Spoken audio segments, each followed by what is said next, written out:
Bonjour, je suis Nadine Pomarède, je suis dermatologue et je vais essayer de répondre au mieux aujourd'hui à vos questions concernant la peau. Donc la première question qui a été posée, c'est quand est-il nécessaire de montrer ses grains de beauté à un dermato? Alors effectivement, c'est difficile de répondre de façon unique à cette question. Ça dépend si vous avez une peau claire, si vous avez beaucoup de grains de beauté, si vous avez vécu au soleil dans l'enfance et l'adolescence, si vous avez eu des coups de soleil. Clairement, il faut montrer ces grains de beauté régulièrement, au moins une fois par an. Si vous avez peu de grains de beauté, que vous avez une peau mate, que vous ne prenez jamais de coups de soleil, effectivement, là, on peut faire en sorte que vous les montriez de façon plus espacée, d'une fois tous les 2 ans. Mais en tous les cas, vous aussi, chez vous, dans la salle de bain, après la douche, regardez de temps en temps vos grains de beauté, examinez-les, vous êtes les mieux placés pour savoir s'il y a eu un changement ou pas sur ces grains de beauté. Et toute modification, une modification du contour, il s'est élargi, il est devenu plus bombé, il saigne, il s'irrite. Tous ces changements doivent impérativement faire que vous montriez vos grains de beauté à un dermato. Deuxième question, à quoi sont dues les taches brunes sur la peau? Alors, ça dépend. Vous avez d'une part les taches brunes qui sont liées à l'exposition solaire, qui apparaissent au fur et à mesure du temps, en général après 40 ans, 45 ans, qui apparaissent sur les mains, sur le décolleté, le visage, donc sur les parties découvertes et qui sont exposées à la lumière tout au long de l'année. Et ces taches, elles témoignent en fait de l'usure de votre capital soleil. Donc plus vous avez une peau claire, plus vous allez avoir des taches qui vont apparaître précocement dans la vie. Et ces taches sont un peu comme des gros grains de rousseur, des grosses taches de rousseur. Mais on ne peut pas les confondre avec des taches de rousseur parce qu'elles sont quand même beaucoup plus larges que des taches de rousseur. Et elles ne disparaissent pas l'hiver. Ces taches-là, on peut les enlever. On les enlève avec du laser, de préférence par rapport à l'azote, parce que ça laissera moins de traces. Ça se fait en 1 à 2 séances. Les taches, après le laser, vont brunir, elles vont foncer, ce n'est pas une véritable croûte.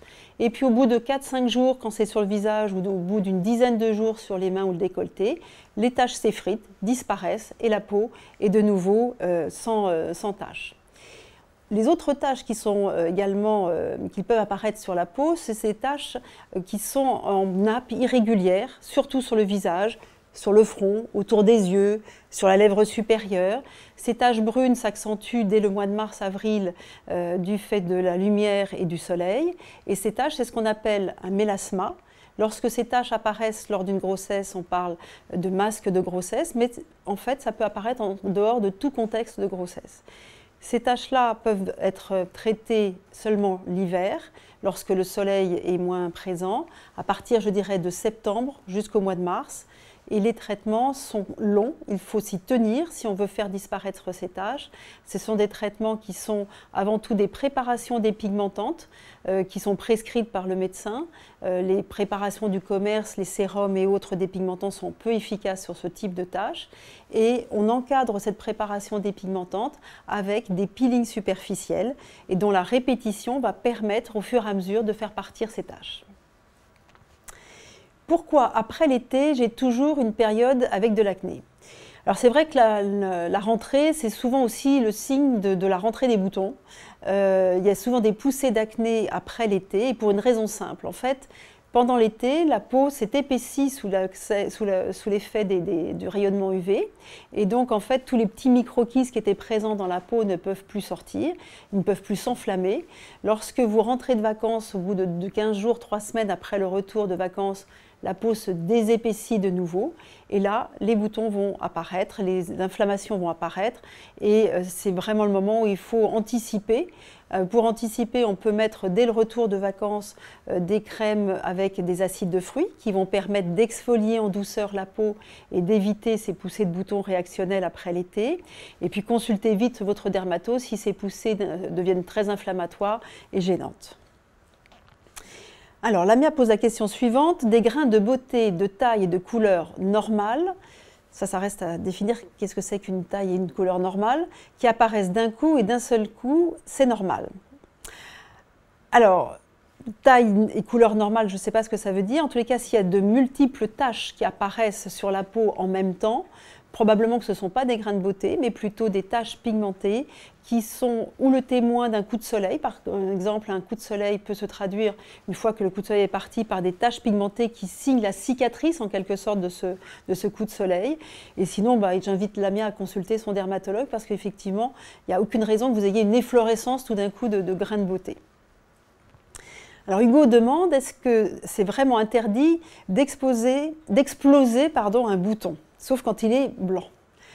Alors c'est vrai que les manipulations des boutons d'acné, notamment, c'est vrai que ça peut aboutir à des inflammations encore plus importantes, voire une cicatrisation qui n'est pas forcément idéale. Maintenant, difficile de résister. Je ne sais pas qui a pu résister un jour dans sa salle de bain devant un bouton qui était présent. Donc oui, on peut le faire, il n'y a pas de gravité particulière. Désinfectez bien, mettez une crème antibiotique éventuellement après, de façon à éviter toute surinfection. Iman demande, est-ce que les cicatrices d'acné peuvent partir? Alors les cicatrices d'acné, c'est un vaste domaine. En fait, les cicatrices d'acné, cela peut être à la fois des cicatrices qui sont juste pigmentées ou rouges, c'est-à-dire que c'est les cicatrices qui sont planes, sans relief ou sans creux, mais qui sont laissées par des boutons inflammatoires, vont être soit rouges quand on a une peau claire, soit foncées quand on a une peau mate.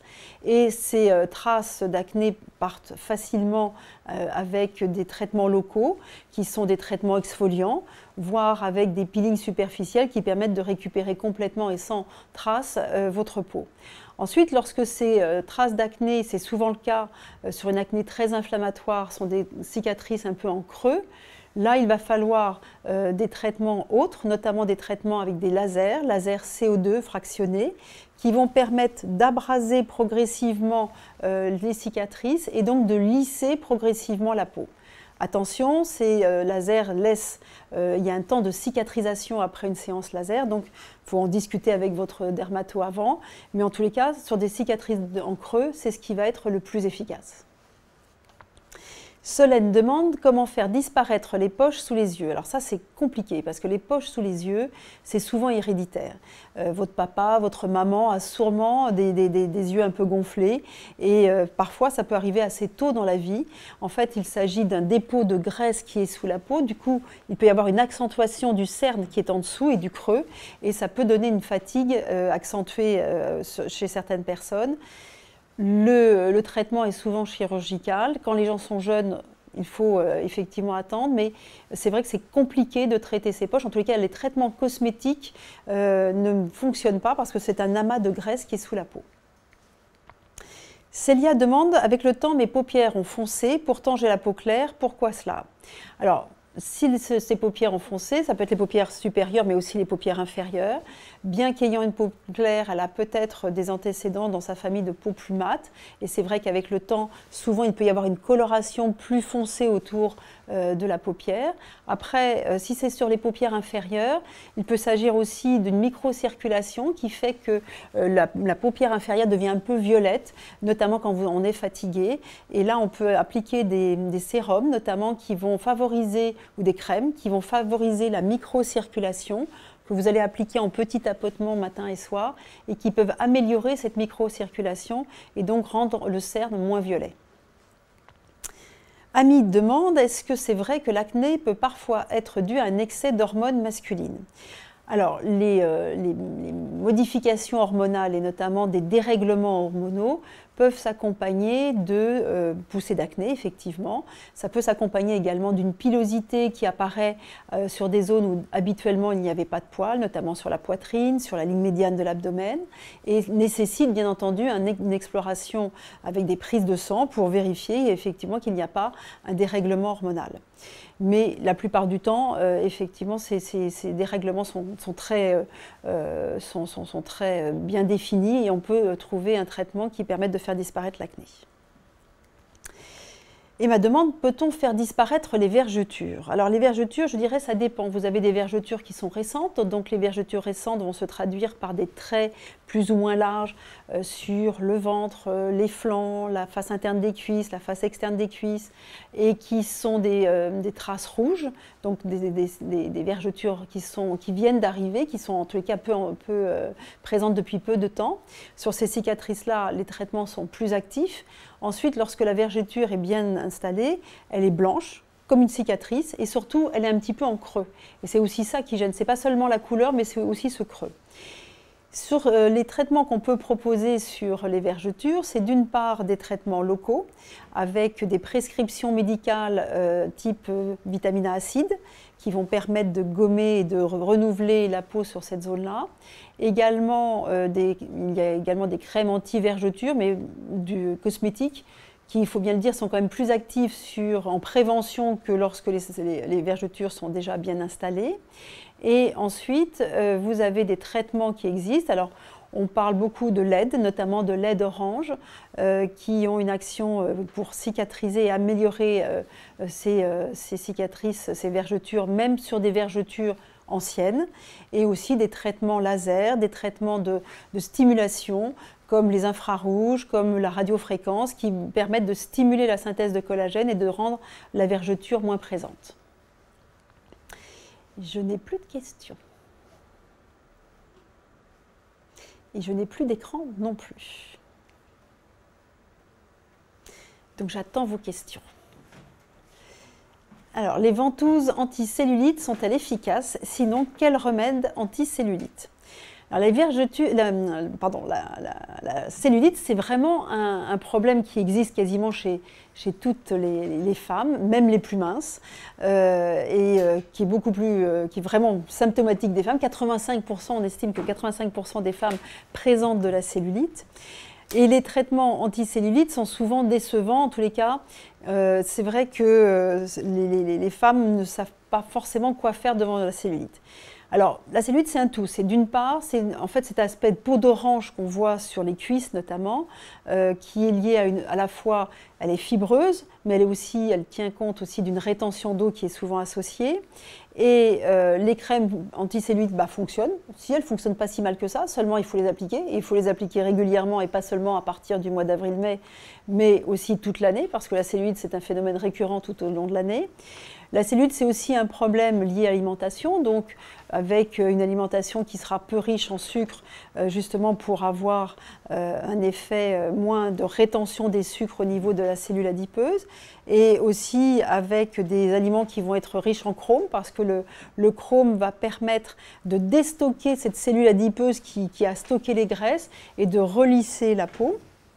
Et puis après, il y a des tas de techniques qui existent, notamment les techniques manuelles à type de palpé roulé, de drainage lymphatique, qui permettent véritablement d'améliorer la qualité de la peau. Mais là encore, il faut s'y tenir, c'est-à-dire que même si vous faites un traitement d'attaque au printemps, eh bien, il faudra ensuite entretenir ce résultat tout au long de l'année avec des séances d'entretien. Et puis alors on parle effectivement des ventouses. Alors franchement, les ventouses sont très à la mode aujourd'hui. Je n'ai pas vu passer d'études scientifiques qui ont démontré leur action dans la cellulite, mais je vous dirai peut-être plus d'ici quelques temps. En tous les cas, c'est vrai que c'est très à la mode. Je ne suis pas complètement convaincue du résultat que l'on peut obtenir avec les ventouses. Alors on me demande également qu'est-ce que je conseille quand on a la peau grasse. Alors la peau grasse, c'est souvent une sécrétion donc, de sébum qui est accentuée sur la ligne médiane du visage. Cette sécrétion de sébum est accentuée dès la fin de la matinée, puisqu'on sait que la sécrétion de sébum, en fait, elle a un cycle tout au long de la journée, avec un pic à la mi-journée et dans l'après-midi. Donc souvent, ça se traduit par des phénomènes de brillance qui ne sont pas du meilleur goût. Et donc de ce fait-là, on peut utiliser des crèmes qui sont matifiantes, qui vont permettre justement d'éviter ce phénomène de brillance le matin. Et puis vous avez aussi des traitements locaux qu'on peut appliquer le soir, des traitements dermatologiques qui vont permettre d'améliorer le grain de peau aussi, puisque ça s'accompagne souvent d'un grain de peau un peu élargi et de points noirs, donc qui vont permettre de resserrer les pores et d'améliorer ce phénomène de brillance et de sécrétion de sébum. Enfin, on peut faire des peelings superficiels. Les peaux grasses ont souvent une bonne indication de peeling superficiel parce qu'effectivement, ça va améliorer ce grain de peau, à diminuer cette sécrétion de sébum de façon plus pérenne. Attention aussi sur les peaux grasses, Même si vous avez une peau grasse, il faut l'hydrater au quotidien et donc bien appliquer une crème le matin parce qu'on voit souvent des peaux grasses mais qui sont à la fois grasses mais aussi déshydratées et donc qui tiraillent. Donc ce n'est pas parce qu'on a la peau grasse qu'il ne faut pas appliquer de crème quotidiennement. Pourquoi et que faire lorsqu'on a des microkystes au moment des règles? Alors les microkystes, ils sont présents peut-être de façon plus importante au moment des règles et surtout ils s'enflamment au moment des règles. Mais clairement, les microkystes, ils sont présents tout au long du cycle. Ils sont plus ou moins importants, ils sont souvent présents chez les femmes au niveau du menton et souvent ils créent des traces puisque quand ils s'enflamment, ça laisse des boutons inflammatoires qui peuvent durer assez longtemps. Et en fait, c'est lié à une rétention du sébum dans la peau. Donc en fait, là, les traitements vont consister à utiliser des crèmes, là encore exfoliantes. Ça peut aller de la crème aux acides de fruits, donc une crème cosmétique, jusqu'à une crème plus médicamenteuse qui sera prescrite par votre médecin au niveau du menton notamment, mais ça peut être aussi sur d'autres zones si vous avez des microkystes sur l'ensemble du visage et qui vont permettre d'éliminer ces microkystes. Là encore, le peeling superficiel est une vraie indication pour exfolier en douceur la peau, sans cicatrisation et permettre d'avoir une peau impeccable. Alors, Alexandria, un traitement existe-t-il pour réduire les pores trop ouverts? Donc, les pores trop ouverts, c'est souvent sur cette ligne médiane, hein, sur le front, le nez, ça déborde parfois sur les joues et aussi sur le menton. Et ces pores sont élargis, ça donne un grain de peau irrégulier, plus ou moins de sébum sécrété.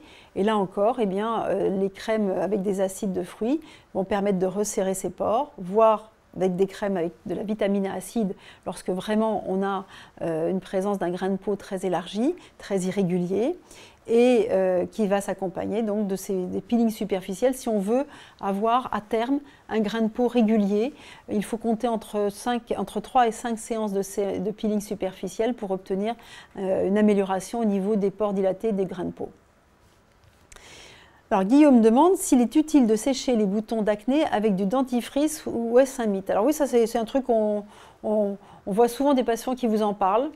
Why not? Mais disons que on a peut-être des traitements plus efficaces et plus définitifs pour traiter des boutons qui sont récidivants et en tous les cas qui vont éliminer vos boutons plus facilement. Alors Sylvie demande, j'ai de l'acné dans le dos et j'ai 44 ans, comment traiter rapidement pour ne plus avoir aucun bouton? Alors, il est vrai que malgré un âge qui est quand même assez éloigné de l'adolescence, on peut avoir de l'acné à l'âge adulte, et notamment chez les femmes.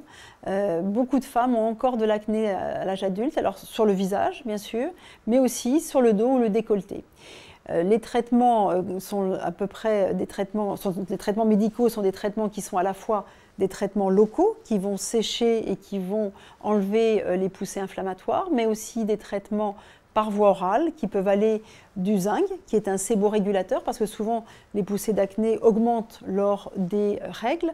Donc le fait de prendre du zinc va permettre de réguler ces poussées de sébum. Mais on peut aller aussi sur des traitements antibiotiques lorsque les boutons sont inflammatoires. Là, il s'agira d'un traitement antibiotique petite dose, mais suffisamment longtemps pour que on ait un résultat. Et puis enfin, je pense qu'il faut y associer des traitements plus physiques, notamment des peelings superficiels, mais aussi qui vont à la fois sécher les boutons, mais aussi éliminer les traces que laissent souvent ces boutons sur le dos. Et puis y associer des LED, notamment les LED rouges et les LED bleus, parce que les LED rouges vont tuer les bactéries de l'acné et les LED rouges vont permettre de régénérer la peau et d'enlever les cicatrices rouges laissées par les boutons inflammatoires. Alors, Lily demande comment faire partir les taches pigmentaires sous les aisselles. Alors, des taches pigmentaires sous les aisselles, c'est souvent une hyperpigmentation que l'on voit sur des peaux mates, voire même très foncées, et qui font que sous l'action éventuellement d'antitranspirants par exemple, on va créer une irritation et donc là on a véritablement une zone très pigmentée qui peut apparaître. Souvent le même phénomène peut apparaître également au niveau de l'aine. Et seuls des traitements locaux avec des préparations dépigmentantes vont venir à bout de ces pigmentations. Il s'agit aussi d'un pli, donc le frottement aussi est responsable de cette hyperpigmentation. Alors, il y a une autre question qui arrive. J'aimerais me faire enlever un tatouage ou s'adresser.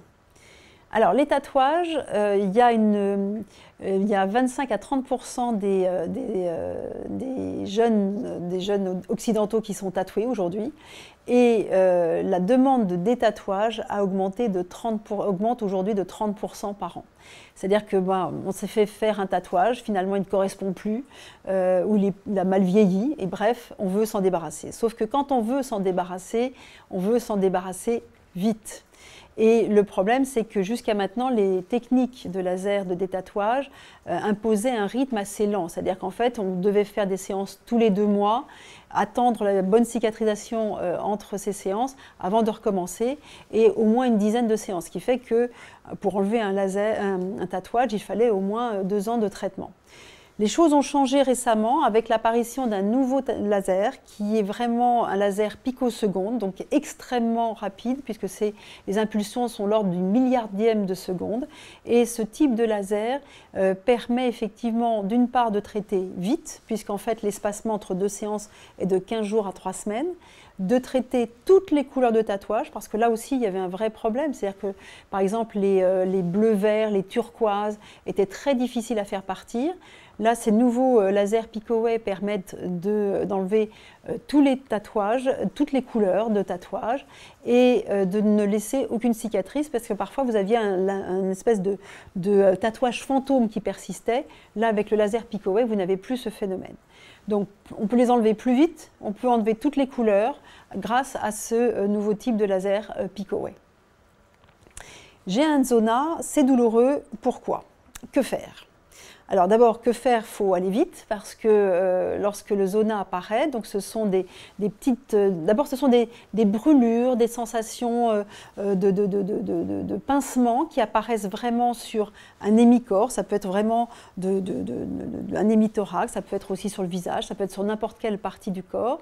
Et ces vésicules, elles vont, une fois que la douleur est là, il y a un échauffement, ensuite il y a des vésicules qui apparaissent sur la peau, qui sont groupés, un peu comme un grand bouton d'herpès finalement.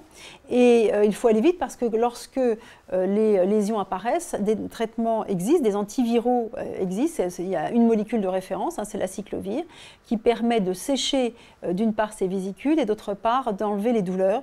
Mais plus le traitement est précoce, c'est-à-dire dans les 48 heures où sont apparus les premiers signes, il faut traiter, et le traitement dure 7 jours et vous avez une disparition des signes, et notamment douloureux.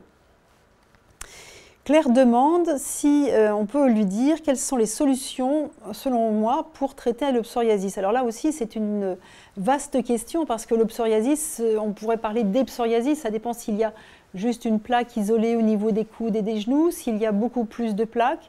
En fait, les traitements, en fonction de l'importance de ce psoriasis, vont aller de traitements locaux qui vont permettre de décaper les lésions, également d'enlever les démangeaisons éventuelles, et ça peut aller jusqu'à des traitements qui sont par voie orale. On parle maintenant beaucoup des biothérapies qui ont révolutionné le traitement du psoriasis, mais là il s'agit de psoriasis important avec beaucoup de lésions sur le corps et qui nécessitent ces traitements parce que ces traitements biothérapie nécessitent aussi une surveillance sanguine. Donc souvent ces traitements sont initiés à l'hôpital et peuvent être suivis ensuite en ville, mais il s'agit de cas particuliers, donc on ne peut pas parler d'un traitement générique autour du psoriasis. Nathalie, comment traiter le masque de grossesse sur le visage? On en a parlé tout à l'heure, effectivement, le masque de grossesse, c'est ces fameuses taches brunes qui apparaissent sur le front, qui peuvent apparaître aussi autour des yeux, lèvres supérieures ou sur les maxillaires. Donc des taches irrégulières, foncées, qui peuvent apparaître vraiment dès le mois de février-mars. Je dirais l'imprégnation hormonale de la grossesse favorise l'apparition de ces plaques pigmentées et elles vont durer toute la durée de la grossesse, mais elles peuvent persister au-delà de la grossesse. Et il est important de traiter rapidement ces taches après l'accouchement parce que parfois ça peut durer des années et être invalidant parce que vraiment on perd une homogénéité du teint et les femmes qui ont ce type de problème sont vraiment très gênées. Les traitements existent, simplement il faut s'en occuper à partir du mois de septembre jusqu'au mois de mars. C'est vraiment la fenêtre de tir. il n'y a plus autant d'UV, il n'y a plus, la lumière visible est beaucoup moins importante. On sait maintenant que la lumière visible joue un rôle important dans l'apparition du masque de grossesse aussi. Et donc on peut traiter à ce moment-là avec des traitements répétés, des peelings superficiels encadrés par des préparations dépigmentantes qui sont prescrites par le dermatologue. Emmanuel demande, est-ce que d'avoir beaucoup de grains de beauté en relief est dangereux pour la peau et la santé? Alors, si on a beaucoup de grains de beauté, qu'ils soient en relief ou pas, il est important d'aller montrer ces grains de beauté, de les faire vérifier régulièrement et encore une fois de faire aussi un autodiagnostic, c'est-à-dire vraiment les regarder dans la salle de bain de temps en temps et se dire bah, tiens celui-là j'ai l'impression qu'il a changé. Souvent les patients ne se trompent pas et quand ils disent bah, celui-là j'ai l'impression qu'il n'était pas comme ça, il n'était pas pareil, souvent ils ne se trompent pas et c'est vrai qu'il a changé et donc il faut faire vérifier aux moindres modifications sur lesquelles que l'on voit, il faut vraiment faire vérifier ces grains de beauté. Lorsque j'ai de l'eczéma sur les bras et même sur le visage, j'ai envie de gratter tout le temps. Comment soulager cette sensation? Alors d'abord, il faudrait savoir pourquoi elle a de l'eczéma. Est-ce que c'est un eczéma de contact? Donc est-ce qu'il y a quelque chose qu'elle utilise qui est responsable de cet eczéma? Quand est-ce qu'elle utilise ces produits et quand est-ce que l'eczéma se produit? Lorsque l'eczéma, ça se traduit par quoi? Ça se traduit par des plaques rouges, des plaques sèches, des démangeaisons effectivement, donc du grattage et ça peut effectivement aller jusqu'à du suintement, voire même une surinfection. Donc si ces plaques sont présentes et récidivent de façon très, je dirais, répétée, il faut absolument consulter son médecin qui va pouvoir traiter de façon efficace et puis chercher la cause, s'il y en a une, à ces plaques. Est-ce que si l'on est déjà très mat, on doit quand même mettre de la crème solaire? Oui, oui, oui. Même si on a une peau très mate, bien sûr qu'on met de la crème solaire, et je dirais même surtout, parce que sous prétexte qu'on a une peau mate, finalement on supporte bien le soleil, on bronze très facilement, et finalement on a des problèmes après, quelques années plus tard, et on voit des patients qui se trouvent avec des coupes roses, avec des peaux abîmées par le soleil, alors qu'ils avaient au départ une peau qui était plutôt, je dirais, bien adaptée au soleil. Même si on a une peau mate, quel que soit son type de peau, on met une crème solaire, et cette crème solaire en vacances, on la met toutes les 2 heures, de façon répétée, et on la poursuit surtout jusqu'à la fin des vacances. Même si vous êtes bronzé, vous devez mettre votre crème solaire jusqu'à la fin des vacances. Pourquoi? Au début des vacances, le risque, c'est surtout effectivement de coups de soleil. Et les crèmes solaires vont vous permettre d'éviter ces coups de soleil en filtrant les UV. Mais vous avez aussi un autre risque qui existe, qui est le vieillissement de la peau, lié surtout aux UVA. Et ça, si vous arrêtez votre crème solaire sous prétexte que vous êtes bronzé, eh bien, en fait, vous favorisez le vieillissement cellulaire. Donc, votre crème solaire, c'est du début à la fin des vacances et c'est toutes les 2 heures. J'ai un bouton de fièvre, pourquoi? Que faire efficacement? Est-ce contagieux? Alors, pourquoi elle a un bouton de fièvre ou il a un bouton de fièvre, on n'a pas le prénom. Clairement, peut-être qu'il pourrait ou elle pourrait nous répondre. En fait, souvent, certaines personnes ont des facteurs déclenchants de leur bouton de fièvre. C'est un bouton d'herpès, en fait, hein, le bouton de fièvre. Donc, c'est par définition récidivant. C'est-à-dire que c'est un virus qui est là et qui va parcourir les fibres sensitives pour arriver souvent autour de la bouche. Et cela peut arriver sous l'action du stress, de la fatigue. Certaines personnes peuvent avoir des facteurs déclenchants déterminés qui à chaque fois le provoquent. Le soleil aussi, l'exposition solaire est un facteur d'apparition de boutons de fièvre. Alors effectivement, c'est pas joli, et ça peut faire mal. Qu'est-ce qu'on fait? Eh bien, on le sent arriver. C'est-à-dire qu'en fait, au fur et à mesure de ces poussées, on sent ce petit picotement, ce petit échauffement et on se dit tiens, ça va revenir. Là, on peut mettre, dès qu'on sent ces sensations, mettre de la crème, une crème qui est à base d'acyclovir, à mettre 5 fois par jour pour éviter et couper vraiment la poussée de boutons de fièvre. Et puis, si vraiment c'est important, on peut aussi prendre des comprimés d'acyclovir qui vont permettre d'éviter complètement cette poussée. J'ai une verrue sur le visage et ce n'est pas esthétique. Comment la faire retirer? Là, il faut aller voir son médecin, clairement, et il va pouvoir la brûler de façon à l'enlever complètement. Et puis, de toute façon, la verrue peut aussi essaimer et faire des petits, donc clairement, il faut y aller. Il ne faut pas la laisser seule. J'ai l'impression que certains produits de maquillage me donnent des boutons. Est-ce dû à une mauvaise qualité des produits que j'achète? Honnêtement, je ne suis pas sûre que les boutons soient liés au maquillage. Très sincèrement, aujourd'hui, les produits qui sont sur le marché sont des produits qui sont de bonne qualité. Ils sont non comédogènes, ils sont non acnégènes et ne risquent pas de vous donner de boutons. Donc franchement, je ne pense pas que ça soit le problème. En revanche, il faut prendre des produits de maquillage, notamment au niveau des fonds de teint qui sont adaptés à sa peau. Si on a la peau grasse, on a maintenant des produits qui sont oil-free, qui sont plus adaptés, qui évitent les phénomènes de brillance. En revanche, il y a peut-être une acné et nécessite peut-être un traitement.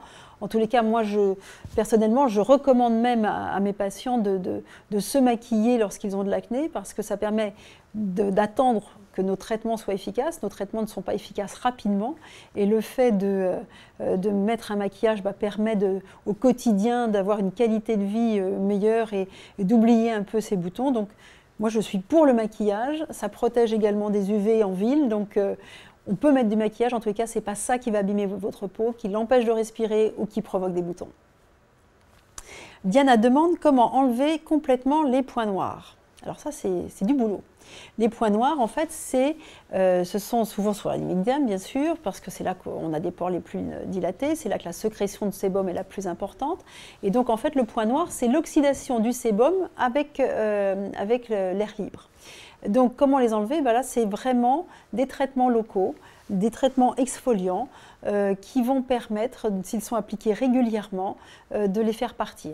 Donc, ces traitements exfoliants, c'est soit des crèmes aux acides de fruits, mais aussi plus efficacement des crèmes qui sont à base de vitamine A acide et qui vont vraiment faire partir ces points noirs. Marie-Ange demande bonjour, quelles sont les causes du vitiligo et comment le traiter sur les parties les plus visibles, visage, mains, bras. Alors, le vitiligo, en fait, qu'est-ce que c'est? Le vitiligo, ce sont des plaques dépigmentées qui peuvent apparaître sur n'importe quelle partie du corps. Alors, souvent les zones de frottement, donc ça peut être sur les aisselles notamment, les genoux, les coudes, les extrémités, donc les mains, et bien sûr le visage. Alors c'est une affection qui est le plus souvent c'est une différence de couleur de peau, mais c'est donc extrêmement bénin, mais c'est une affection qui est extrêmement mal vécue par les patients. Cette différence de couleur qui s'accentue bien sûr dès le printemps plus on a une peau mate, plus la différence de couleur est importante et c'est vraiment très très mal vécu par les patients. Alors ça peut aussi, c'est très changeant. Il existe aujourd'hui, ça se modifie souvent, certaines plaques se recouvrant et devenant de nouveau pigmentées et d'autres apparaissant. C'est très capricieux au niveau de l'évolution. Alors il existe des traitements aujourd'hui qui permettent notamment des immunosuppresseurs cutanés, des crèmes particulières qui, appliquées sur ces plaques dépigmentées, vont permettre d'aider à les repigmenter. Ces plaques apparaissent souvent après un choc, un stress important, mais tout le monde ne fait pas du vitiligo lorsqu'on a un choc. Et en fait, aujourd'hui, c'est une hypothèse immunologique qui est évoquée pour comprendre le vitiligo. À 27 ans, je prends la pilule et souffre de taches brunes sur mon visage. Est-ce lié? Alors, la pilule, certaines pilules notamment, qui ne sont pas forcément des pilules peu dosées, peuvent induire des plaques de mélasma, donc ces fameuses plaques irrégulières dont on parlait tout à l'heure, sur le visage. C'est vrai que ça peut les favoriser. Donc ça, il faut qu'elle voie avec sa gynéco si c'est ce type de pilule qui a été prescrit. En tout état de cause, il va falloir faire disparaître ces taches et donc il va falloir qu'elle consulte dès septembre son dermato pour pouvoir les faire partir rapidement. Et en tous les cas, jusqu'à septembre, appliquer des crèmes solaires au quotidien de façon à ne pas augmenter le différentiel encore de couleur et faire que ces taches soient encore plus apparentes à la rentrée. Que faire quand on a de la coupe rose? Alors la coupe rose, ce sont des petits vaisseaux qui sont présents sur la peau. Alors ça peut être le nez, ça peut être les joues, le menton. Ce sont des micro-vaisseaux qui sont présents. Souvent, la coupe rose, on parle souvent d'érythro-coupe rose parce qu'en fait, vous allez avoir à la fois des vaisseaux bien individualisés, mais vous avez aussi un fond de rougeur diffuse. Si vous passez du froid au chaud, si vous avez une émotion, si vous mangez un plat épicé, si vous buvez un verre d'alcool, alors là, vous avez des flushs et vous devenez complètement écarlate. La seule solution pour traiter ces vaisseaux sont des vaisseaux qui ne sont pas nécessaires, ce sont des vaisseaux qu'il faut supprimer, ce sont des vaisseaux qui sont dans le derme, donc la partie moyenne de la peau, et la seule solution pour les faire partir, c'est le laser. Le laser a complètement révolutionné le traitement de cette coupe rose et permet, avec des séances qui sont espacées d'au moins 4 à 6 semaines, de résoudre le problème, mais attention. Et quand on a de la coupe rose, ça veut dire qu'on a une peau quand même très réactive, donc on fait attention au soleil qui est son pire ennemi, on se protège bien du soleil et on hydrate bien sa peau parce qu'on enlève les vaisseaux, mais on peut retrouver de la coupe rose dans les années qui suivent. Les UV en cabine permettent-ils de préparer la peau au soleil? Alors les UV en cabine, d'abord petit 1, c'est non. Non et non. Si vous voulez faire vieillir votre peau ou si vous voulez abîmer votre peau, alors là, il faut continuer, mais clairement, on ne peut pas, les UV en cabine, ce n'est pas possible.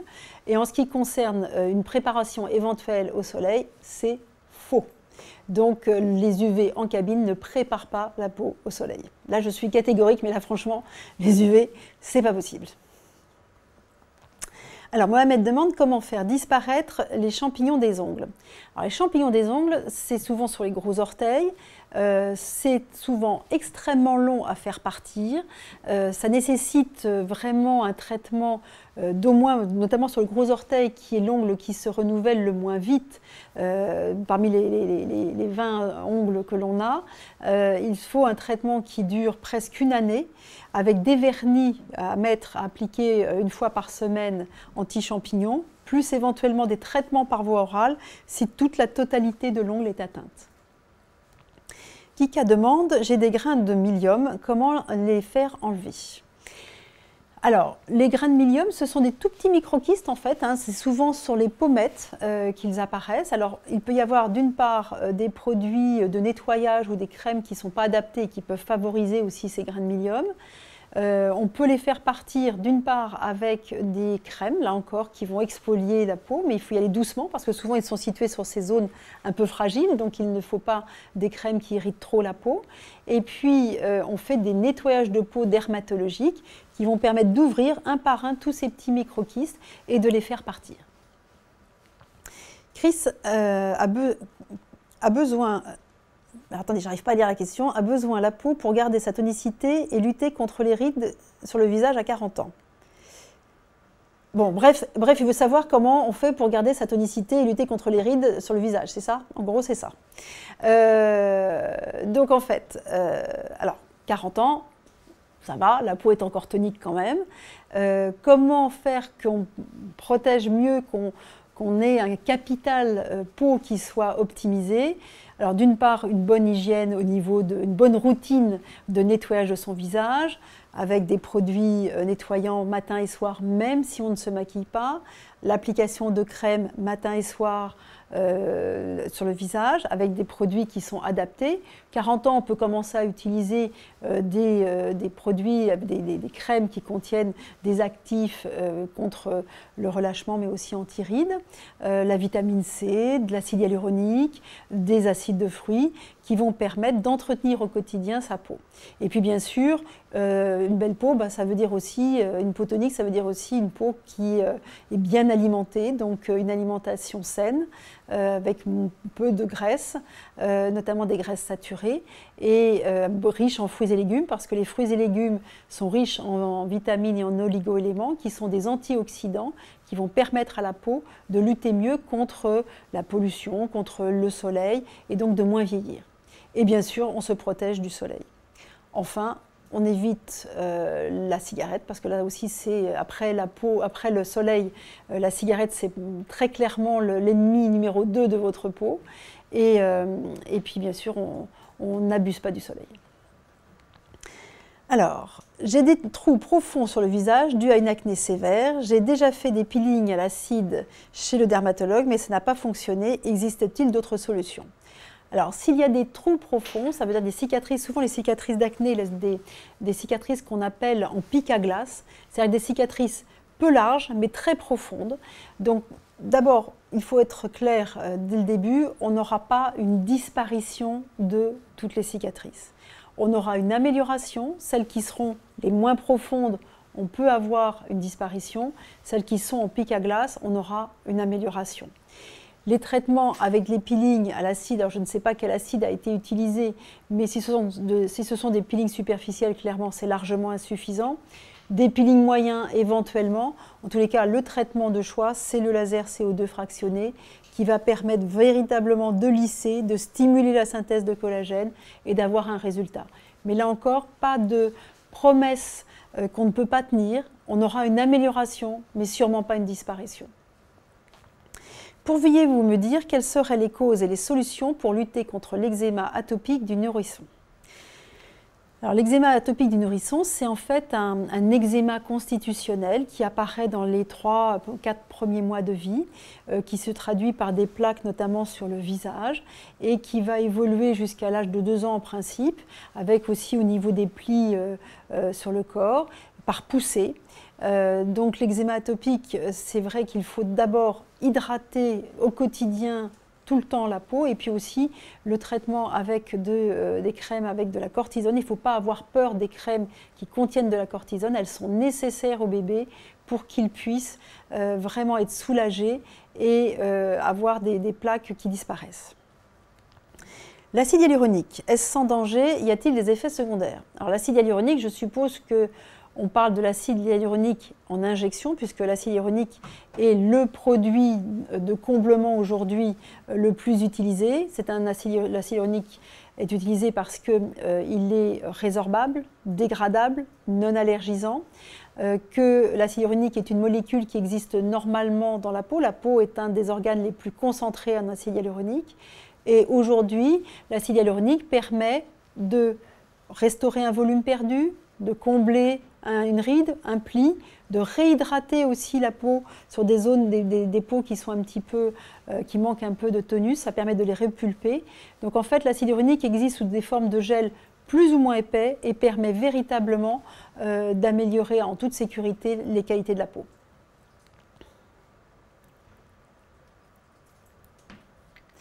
Est-ce que le stress peut favoriser l'acné? Oui.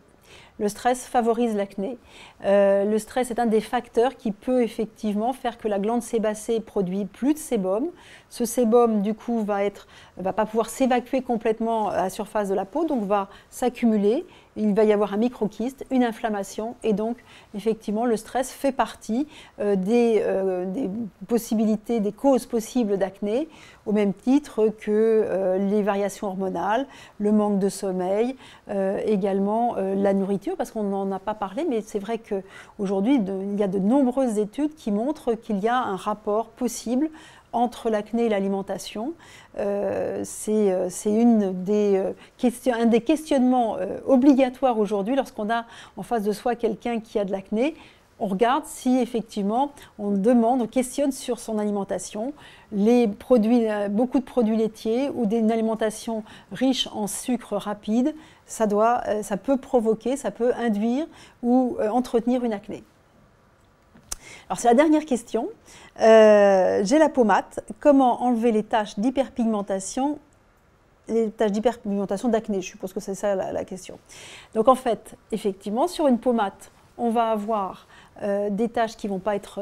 les boutons vont laisser des traces qui vont être pigmentées parce qu'on a une peau plus foncée sur ces traces. Ces traces, à partir du moment où elles ne sont pas en relief, elles ne sont pas en creux, elles sont assez faciles à faire partir avec des crèmes spécifiques. Le dermato peut prescrire des crèmes qui vont exfolier ces taches et permettre la disparition de ces taches.